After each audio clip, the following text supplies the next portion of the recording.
শুধু দর্শক, আমি খন্দকার মাসুদুজ্জামান।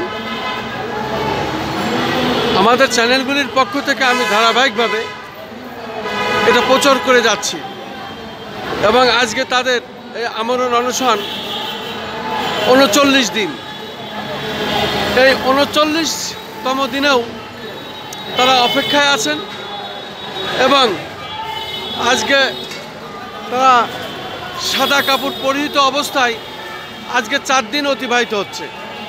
কিন্তু তাদের মন্ত্রণালয় থেকে বলা হয়েছিল যে আপনাদের সুসংবাদ নিয়ে আমরা জাতীয় প্রেস ক্লাবের সামনে পৌঁছে দেব, কিন্তু সেই সুসংবাদ তারা এখনও পায়নি এবং এই সুসংবাদ পাওয়ার অপেক্ষায় তারা আজকে এই 4 দিন এইভাবে সাদা কাপড় পরিহিত অবস্থায় অপেক্ষায় আছে।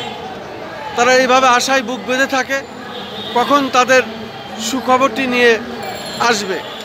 কিন্তু বাংলাদেশ সচিবালয়ের পাশেই জাতীয় প্রেস ক্লাব, কিন্তু 4 দিন অতিবাহিত হলেও তাদের খবর আর আসে না।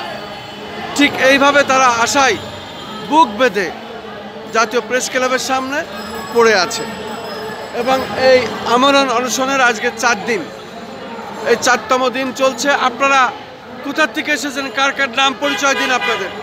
আমি ভোলাতলা চরদিন থেকে এসেছি। আমার নাম মোহাম্মদ মোশাররফ হোসেন। আমি সাবরেশন অফিসে তখন সাবরেশন অফিস।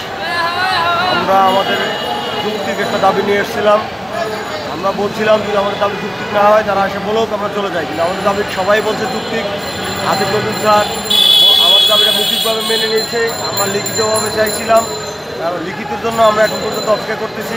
এখন পর্যন্ত আমাদের লিখিত আসে নাই। আমাদের অনেক ভাই বোন অসুস্থ হয়ে পড়েছে।